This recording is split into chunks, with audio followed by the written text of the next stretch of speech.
Consequence Podcast Network.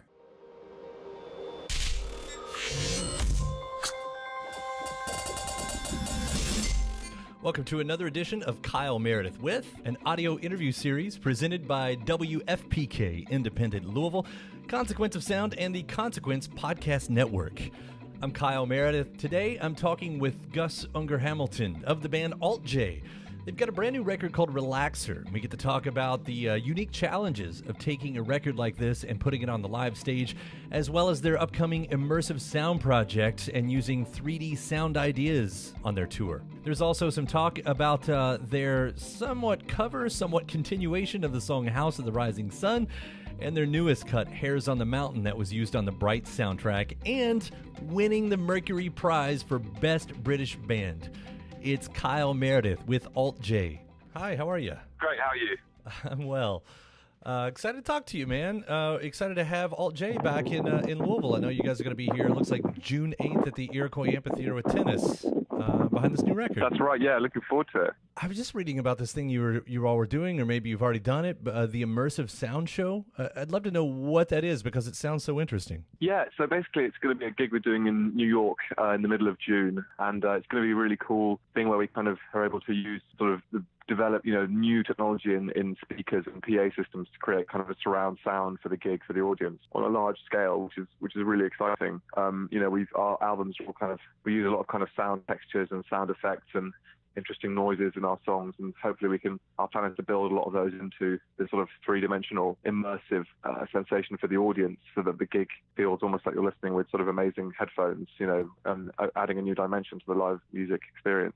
I know this is one show. Do you have plans or a desire to try to figure out how to incorporate this in all of your shows in the future? Yeah, I think if it goes well, we would love to do that. That's really the idea. Yeah, just to see how. Because no one's really done this kind of thing much before, so we're essentially going to try it at this one gig, see how it goes, and then talk about doing it, taking it outwards and further and forwards. Listening to you all talk about trying to take your record, the sounds that you do to your record and incorporate it live reminds me a lot of the way Pete Townsend and the Who would talk about in the 70s with the quadraphonic sound. When you've got a record like Relaxer and in even the previous two, but specifically this one, like, what have the biggest challenges been to bringing this album live? Has it been challenging? I think essentially, the challenges are always kind of figuring out how we can play, because our songs are not, it's not just sort of like bass, drums, guitar, like simple sort of garage kind of recordings. It's very lush, lots of strings on this album and things. And so that was a challenge, certainly, once we finished the album, going into a studio for a month and figuring out how to play the thing. But it's actually a really fun process, that. And I think through working hard and working with our technical crew as well, we've got to a point where we can really do it justice on stage, and that's incredibly satisfying. What I've really been impressed with you all, a lot of bands, they try to fill every single space, every available space. There's something going on. I get the feeling that you're not afraid of silence. Like, that's sort of, used as an instrument. Yeah, definitely. I think right from our first album, that was something that we figured out, was that, taking things away from a song rather than adding them in was also a really important thing to do in the studio. You might well start a song writing it on the guitar, then when you go to the studio, you might finish recording the song with no guitar in it at all. And that's kind of a cool thing to do. And I think we were quite influenced by sort of James Blake around the time of making our first album, and the way that he used silence and space in his songs, and we wanted to do something similar. Now, do you adjust for festivals, or you say, take me as I am, this is the sound you get? I think the latter, really. I think that we are a band who, now that we have 3 albums, we are able to pick and choose. We do play our louder, more up-tempo kind of songs in our sets now, particularly at festivals. You want to kind of keep the audience, if you've got a transitive audience, you want to keep them there and keep them watching you. They're not necessarily all there just to see you. But, to our headline shows, we do play some quieter songs, and it's very rewarding to see people listening to those and not just talking. It's really great. You talk about, playing some of those upbeat songs, and I'm going to call it your greatest hits, the singles. I always get the feeling, because of the way your albums go, there are always these interesting sounds and sometimes challenging songs, and I mean that as a compliment in the best way. And then there's always one insanely catchy song on every record. And I thought, I wonder if you guys say, all right, here's the record. Now we need a radio hit. Now we need that pop song. Yeah, I mean, I think that, in this day and age, music is a lot more kind of song-driven than album-driven, I think. And so I think as long as each time we hand in an album, there are one or two kind of big, catchier songs on it. This time it was probably Ink Cold Blood, Dead Crush, with the two that then give us the freedom to really make the rest of the album really quite experimental and strange and not have to worry about, the label accepting that. Included on the record is a really amazing, I don't want to say cover of House of the Rising Sun, because you've done more than just covered the record. Like adding something to something that's so iconic, I mean, that can be dangerous, but you all pull it off. Was there any fear going into that song? I don't think so. I mean, I think that, once we realized that it was going to be much, much more than a cover, I think we just thought this is kind of a really cool chance to show what we can do with a song that's been played, performed, and recorded so many times in so many different ways, from Woody Guthrie to the Animals to whoever else. And actually the other crazy thing about that song is that no one's done a version of it for quite a long time, really. No one's done do you know what I mean? It's kind of about time that somebody with a reasonably big profile did a version of it, I think. It's been a while, so that was a cool thing to do. Now, was there any talk about the direction, about where lyrically it was going to go from the beginning? I think that we knew that we wanted to kind of pick up the thread of, the song and continue with it. I mean, we for lyrical inspiration, we looked at the Woody Guthrie version primarily, and partly because that's out of copyright.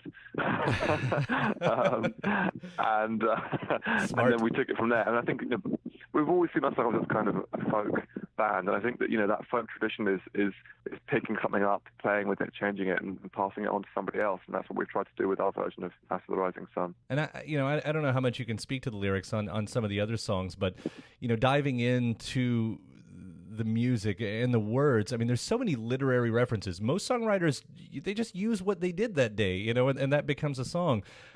You all have always gone further. There's an element of fiction and historical fiction and everything else. And what drives that? What pushes the band to look in that direction rather than Love Me Do? I think it's wanting our songs to be able to be listened to many, many times, and wanting to create layers there to find new things to discover each time you listen to the song again. You might, the first time you listen to it, you listen to the sort of basic of what the lyrics are saying, and then the times after that you're finding more and more little references to this, references to that. It keeps the flavor of the song kind of interesting and strong, I think, through multiple listens. But I think also it just fundamentally comes down to a desire to write about what moves you, and in our case that's, as much as it might be romance and love, it's also books, film, and things like that. Are you aware of how many water references grace all three albums? This has come up before. Yeah, we didn't realize that, but it's certainly, it's there's a PhD to be written, perhaps. Something in the subconscious there driving that. That's interesting. I think possibly. I don't know if it's a fear of water or a love of water or maybe both. But it's certainly something Freudian going on. Now, since the record came out, since Relaxer came out, we've also got another single from the Bright soundtrack, Hares on the Mountain. What's the story with that one? It's a great song. I love it. Oh, cool. Thank you. So it's a traditional English folk song, which Joe and I used to sing at university. We had a friend called Michael who kind of got us into singing folk songs, and that was a song that he taught us. And we've sung that subsequently on tour, and we've had a few beers. We quite like singing folk songs in harmony, and that's one of the ones that we like to sing. And then it's a track that Tom, our drummer, created on Ableton, which might have gone on the album in some form or might not. And then when we got asked to do this song for Bright, we saw they had some temp music in that scene, which was Radiohead.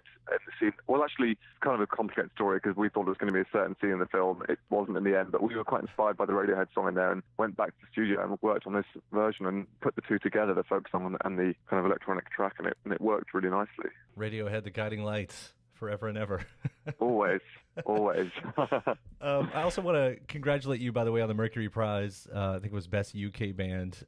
It gives me faith because, again, you're not one of the most obvious bands for the masses, I guess I should say. It's and to get something that kind of recognition, I don't know if that's surprising to you. It's so, like I said, it gives me faith in the in the youth and the future of music. I mean, how does that come across to you, getting that kind of accolade at this point? Oh, that's nice. Yeah. Yeah, it's really gratifying. I mean, because I think that we have, we like you said, we're not a band who ever set out to appeal to the masses or to be a big band, and we, there are many UK bands who play much bigger venues than us, Kasabian, the Arctic Monkeys, and people like that. But if you think about the essence of the award, Best British Band, I think there is something quite uniquely British about what we're doing, the kind of quirky, avant-garde art school thing. And I think that it's nice to get that recognition, because we've never thought of ourselves as a British band. I think we think of ourselves as quite a global band, or just quite a band who are just who we are, British, global, maybe neither of those things. But actually, we do fit into a bit of a tradition of British bands forming an art school and liking, whether it's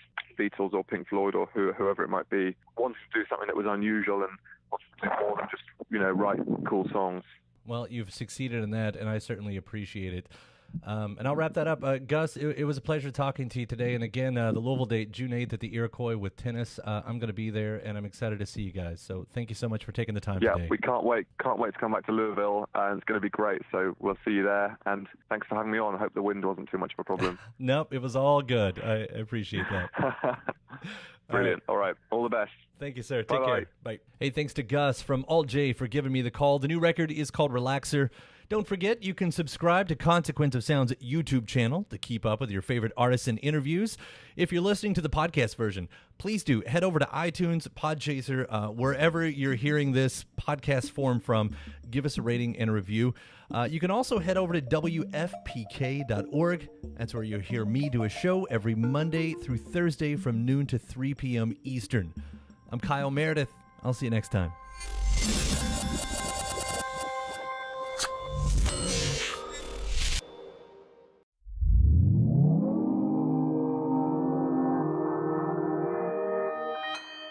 Consequence Podcast Network.